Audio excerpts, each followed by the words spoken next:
Ada lebih dari 2.900 spesies ular di dunia dan 375 spesies diantaranya merupakan ular berbisa. Berikut saya akan membahas tentang ular-ular berbisa yang paling berbahaya dan mematikan di dunia, lengkap dengan penjelasannya.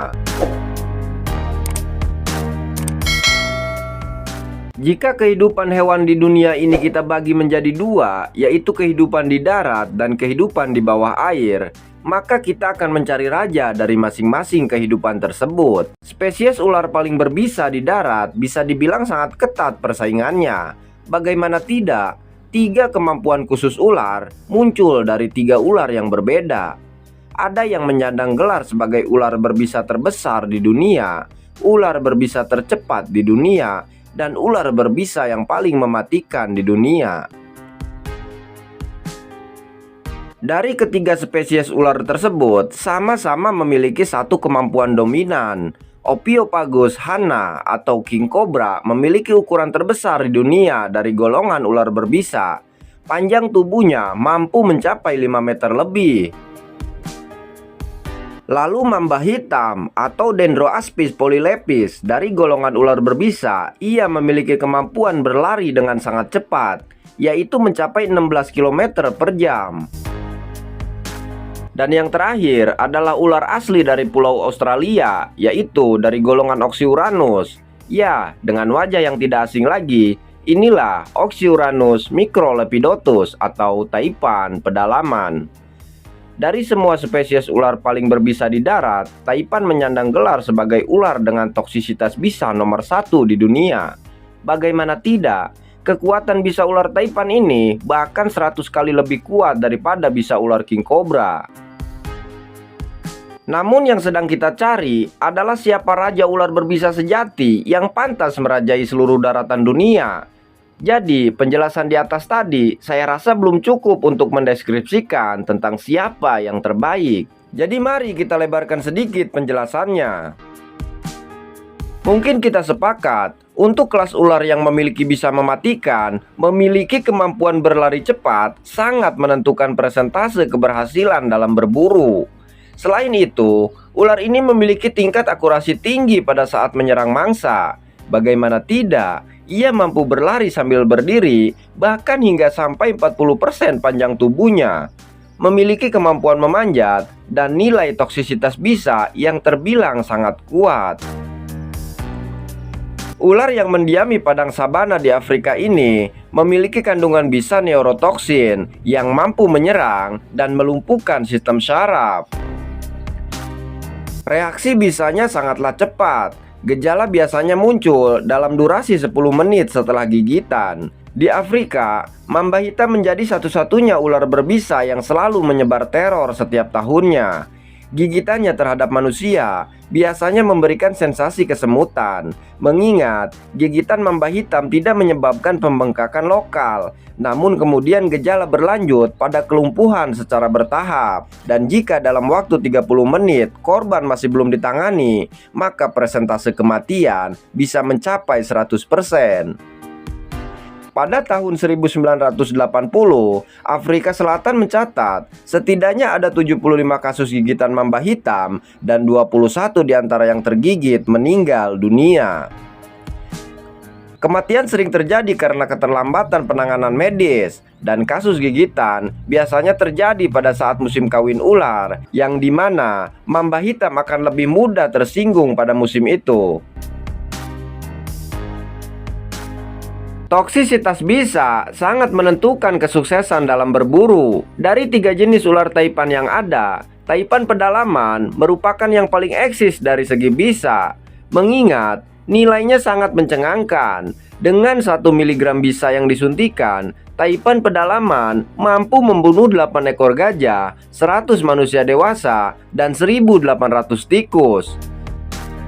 Selain itu, taipan pedalaman juga memiliki seni berburu tingkat tinggi. Jika biasanya kebanyakan ular menyerang mangsa dengan sekali gigitan saja, ketika berburu, taipan pedalaman melakukan serangkaian serangan epik. Ia menggigit secara bertubi-tubi. Serangannya bisa sampai 7 kali dengan volume bisa yang berbeda-beda. Taipan pedalaman mampu menghasilkan bisa hingga 44 mg sekali produksi. Bayangkan, jika 1 mg-nya saja sudah mampu membasmi 1800 tikus, lalu berapa jumlahnya untuk 44 mg dalam 7 kali serangan?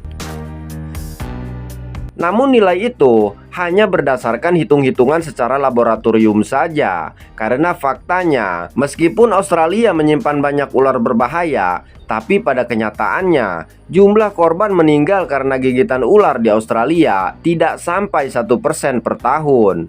Ditambah lagi, Taipan termasuk ke dalam golongan ular paling pemalu di dunia. Ia cenderung memilih melarikan diri ketika berhadapan langsung dengan manusia. Ophiopagus hanna atau ular king cobra, kelasan ular berbisa yang memiliki ukuran dan panjang tubuh terbesar di dunia. Ukuran maksimalnya bisa mencapai 5 meter lebih, dan ukuran itu sangat berpengaruh kepada jumlah bisa yang dimilikinya. King cobra mampu menghasilkan 460 hingga 600 mg bisa dalam sekali produksi, dengan toksisitas bisa 1,28 mg terhadap 160 ekor tikus. Ophiopagus berasal dari bahasa Yunani yang terdiri dari dua suku kata, ophio yang artinya ular dan pagus yang artinya pemakan. Jadi Ophiopagus bisa diartikan sebagai ular yang memakan ular lainnya. Terkesan mengerikan. Belum lagi jika kita sebutkan satu persatu ular yang menjadi makanan dari ular king cobra, mulai dari golongan ular yang tidak berbisa seperti ular air dan ular tikus. King cobra juga memakan spesies krait yang diketahui memiliki toksisitas bisa tinggi. Selain itu, king cobra juga memangsa jenis kobra lain, dan bahkan ular piton yang menyandang gelar sebagai ular terbesar di dunia pun tidak ada harga dirinya di hadapan ular yang satu ini. Habitat ular kobra raja tersebar di seluruh Asia yang memiliki suhu tropis seperti India, Nepal, Myanmar, Bangladesh, hingga daerah Asia Tenggara seperti Malaysia, Singapura, dan tentu saja Indonesia. Dari penjelasan yang lebih panjang tersebut, kita masih belum bisa memastikan siapa yang pantas menjadi raja daratan. Karena walaupun ketiganya berbahaya dan mematikan, namun habitatnya hanya pada daerahnya masing-masing, bukan di seluruh dunia. Jadi kesimpulannya, mamba hitam, taipan, dan king cobra pantas menjadi raja daratan di pulaunya masing-masing.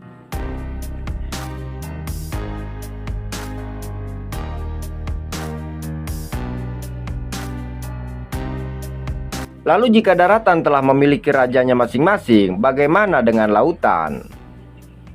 Untuk kelasan ular berbisa di laut, mungkin kita sepakat bahwa raja lautan sejati memang hanya milik Hydropis belcheri atau ular laut belcher.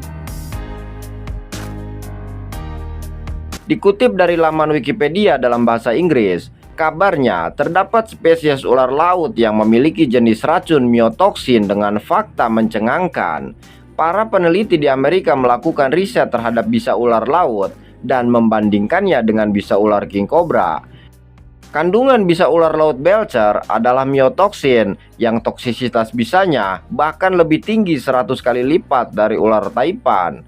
Myotoksin sendiri adalah senyawa racun yang terdapat dalam kardiotoksin yang sering diklasifikasikan sebagai sitotoksin karena memang keduanya memiliki efek samping yang sama, yaitu mampu menonaktifkan kinerja otot yang menyerang langsung kepada otot penggerak nadi dan jantung.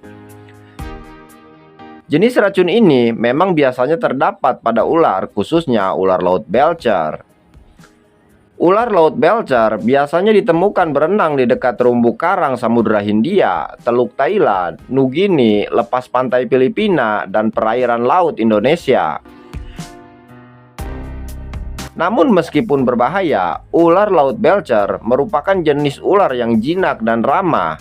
Jarang sekali ada kasus kematian yang diakibatkan oleh ular ini, karena memang belcher jarang sekali menggigit. Bahkan jika ia menggigit, hanya 25% dari gigitannya yang meninggalkan bisa.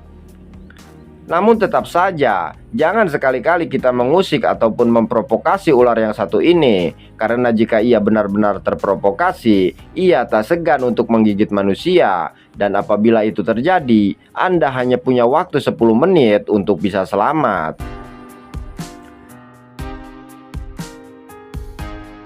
Terlepas daripada semua itu, manusia bukanlah musuh alami bagi ular. Jika manusia peduli terhadap lingkungan dan hewan, perlakuan sebaliknya tentu berlaku bagi kehidupan manusia itu sendiri.